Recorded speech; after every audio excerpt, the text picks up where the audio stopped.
Epstein Island isn't the only island out there, and Tim Ballard takes down one in the film.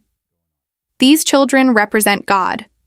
They are the most innocent, and like God, and that's why the devil wants them, wants to hurt them. It's always been this way since Pharaoh, and then to Herod, and to now, but more than ever. You're 7 years old, and someone is stroking your "it feels good," right? Even though you don't have a name for what that is, it feels good. I always blamed myself. Even though intellectually I would say to other kids, I would speak to people and say, "Oh, the child is never to blame. You're never responsible for humiliation in your life." I still believed I was responsible somehow, that I was a bad girl. Do you not want to have sex until you're married? Is that it? That's the way right now. That's what I feel. I mean, I was sort of brought up thinking that way, and I feel strongly about that. I feel when you do have, it'll make headlines. Jim Caviezel recently unleashed a revelation that might redefine all we knew about Oprah Winfrey. Now, before we go into that, you need to understand how we ever got here. It all began with a film that Oprah and her inner circle aggressively wanted to shut down. Was talking going on, and I was like watching the audience going by the second time it happened, again, third time, talking in this one particular spot, and I'm thinking, what, did we do something wrong or something? But so then one more time it happened. At the end, I was asking about the movie, and I asked him about that one particular part where everybody's talking, and they all cried out, "Epstein Island." And I went, okay, now I understand what we're up against. Sound of Freedom movie passed through hurdles just to get to your screen. And it is not your usual Hollywood action flick.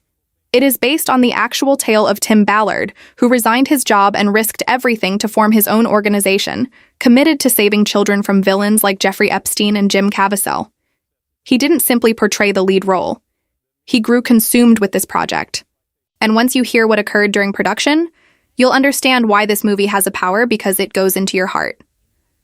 And it asks you a question. When this is all done, what do you get?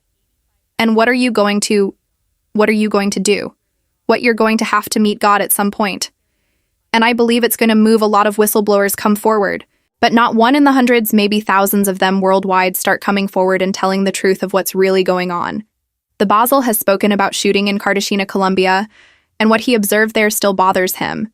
When we were down in Cartagena, they guys would come up and they would, right in front of us ask us if we wanted ninas or niños and little boys or little girls.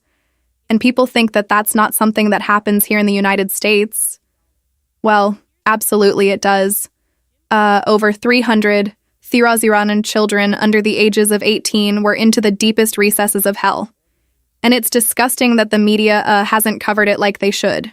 And here's the terrible part. In the United States alone, nearly 300,000 children have been impacted by these sorts of surgeries. Remember all those youngsters crossing the border?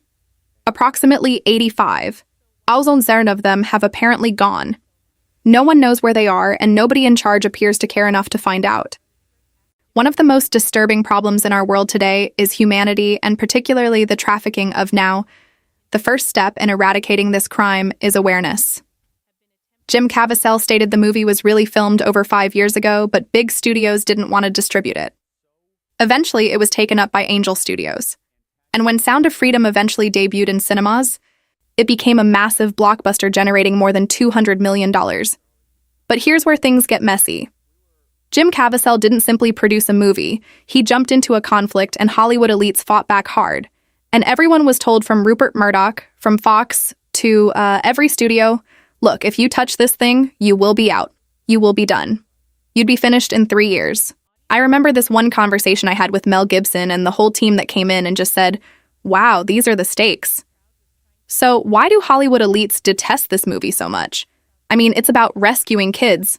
That's precisely what Charlie Kirk asked Jim Caviezel on his program, to which Jim answered, claiming that powerful groups, and he particularly hinted at individuals like Oprah Winfrey and Tyler Perry, have been attempting to postpone or prevent this picture for years. Why are they so opposed, so frantic in antagonizing Sound of Freedom? What's going on here? Well, I'll give you an example, Charlie. We were about 4 years ago. We show the movie, and this has been a 5-year deal. And they've done everything they can to stop it, as they did this with The Passion of the Christ. During a pivotal juncture, audience members began invoking Epstein's island. Caviezel interpreted this as a sign. He said it felt like the crowd was trying to attract attention to something greater, and he began talking about this notion. He called the eight-armed octopus. This is just the beginning of this whole thing. It's an eight-armed octopus, and if you take just out it, that arm will grow back. You have to take the head. And we're talking grooming. We're talking about because procures more. And then it's a nonstop cycle. So this is a culture that has to be reawakened. This isn't just some modest enterprise. It's tied to individuals in power all across the globe. Jim Caviezel has been quite open about his public skepticism of big media due to frequent falsehoods.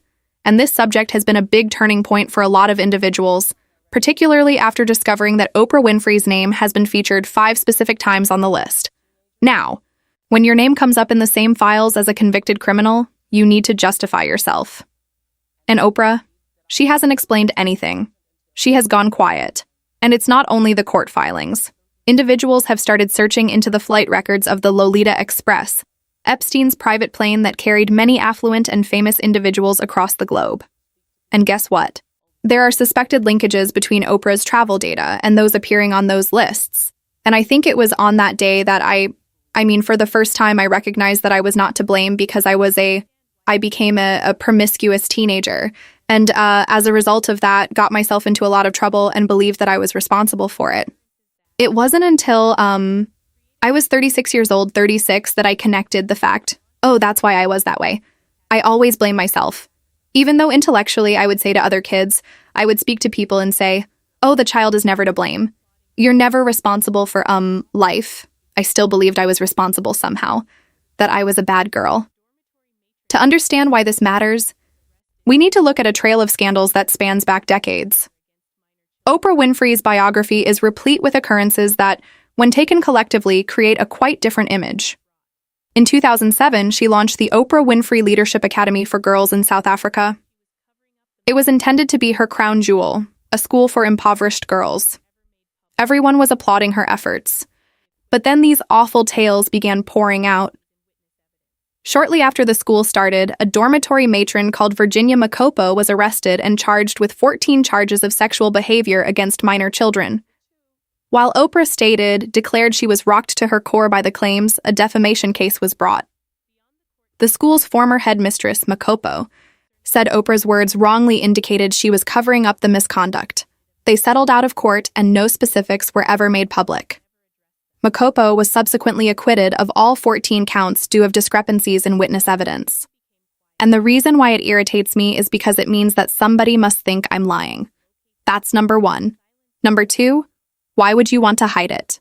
That is not the way I run my life. Beyond the court cases, there are persistent allegations concerning several missing ladies from the academy. People have even speculated of mass graves on the school grounds. Now, Oprah has never addressed them. She has never begun an inquiry. She has never supplied answers. She simply became quiet. And when you're wealthy billions and you have all the tools in the world to locate the truth, silence says loudly. And if that wasn't terrible enough, let's talk about how Oprah utilized her position to legitimize individuals like Epstein. When Katie met Harvey, she met Harvey with Oprah. She talks about the fact that if Oprah's with Harvey, then why should I worry? Oprah is like the world's mom. Who is not going to trust the person who's next to Oprah? Every time somebody tries to bring up a public name and they have a lot of money and power and a publicity machine behind them, the person who does the accusing is the one that ends up looking bad. Harvey Weinstein is currently spending 16 years in jail for his crimes. But before all that came out, he was Hollywood royalty, and Oprah was acquainted with him for decades. They attended events and were photographed together. She even provided him access to some of the most elite Hollywood events. There's a lawsuit from British actress Kaden Noble that spells out precisely how this entire system works. Katie met Harvey. She met Harvey with Oprah. With Oprah. So Katie, and she talks about this interview, and before the trial, during the trial, we'll play the whole interview. She talks about the fact that if Oprah's with Harvey, then why should I worry? Oprah is like the world's mom. Who is not going to trust the person who's next to Oprah? Now, When you're being preyed upon by someone like Weinstein and you see him with someone like Oprah, it makes him look like a decent man. Noble characterized her experience as Weinstein putting Oprah on his arm to garner her confidence. He was with people in which I admired dearly. He was with Naomi Campbell.